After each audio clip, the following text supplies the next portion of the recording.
Holly，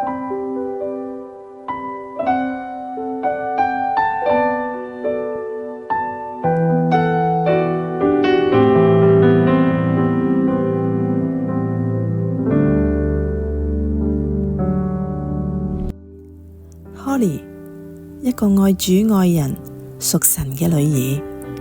Holly 好清楚神放喺佢生命上面嘅恩賜，不斷去盡心學習回應神所賜俾佢嘅恩賜。服侍神、服侍人，就係 Holly 而家最向往嘅生活。就等我哋一齊聽下佢嘅生命見證啊！我細個嘅時候，用而家嘅術語嚟講，我係一個 SEN 嘅小朋友。咁當時咧，最陪伴我所有孤獨嘅時間咧，就係一本畫簿。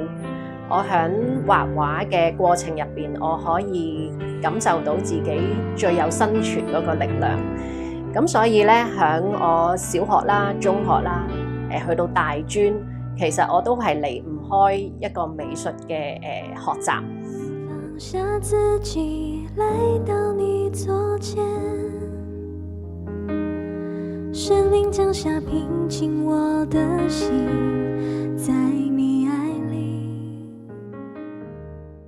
咁喺因緣際會之下，我就遇到一個同事，佢好想學化妝，咁於是我就陪佢去學化妝，彷彿係重拾翻天父喺我生命入邊要安置嘅藝術使命。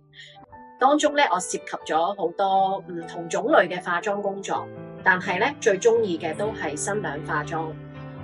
我好感恩喺新娘化妝嘅工作入邊，神俾我學到好多生命嘅功課。尤其是當你要陪伴一對嘅新人，由佢第一日揾你，一路直到佢結婚，當中咧其實可能經過一段好長嘅時間，佢哋咧可能會面對好多相處嘅問題啦，或者好多原生家庭嘅問題啦，或者係好多婚禮入邊好多籌備嘅問題、情緒嘅問題。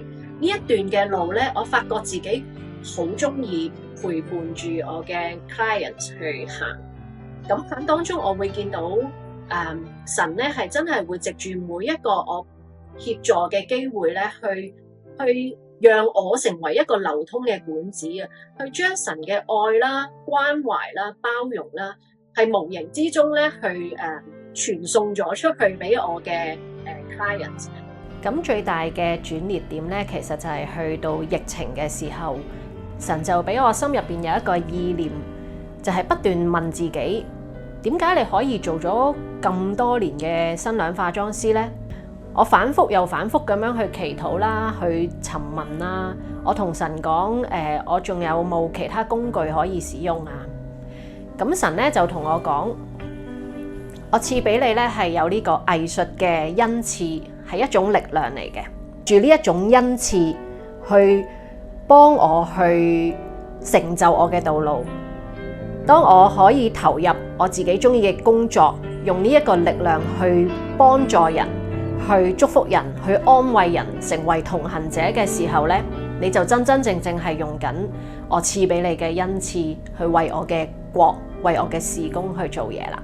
咁好奇妙地呢，天父就喺疫情入邊，俾我遇到一個沙畫傳道人馬永章老師。咁係佢咧帶領我進入呢一個沙畫嘅世界入邊。當我第一堂上沙畫嘅時候咧，我已經知道係神將我服侍佢嘅使命放咗喺我人生下半場嘅跑道入邊啊！當我畫緊沙畫嘅時候，我嘅腦海一頁一頁咁樣去回想翻神叫我喺教育學院嗰5年嘅教導嘅訓練啦。神叫我喺20年陪伴我嘅新娘新郎佢哋嘅原生家庭行嘅嗰段日子，我見到人心嘅需要啦。去到呢一刻，我好中意投入呢個沙畫嘅世界。呢個世界入邊，我見到有神，有我，有其他嘅人，有其他嘅事。原來神真係會叫我哋萬事互相效力，改變人心，叫愛神愛人嘅人呢，得着愛同埋關懷嘅益處，從而生命得到改變。我嘅人生使命宣言：以藝術成為別人生命嘅同行者，走在積極正向合神心意的道路。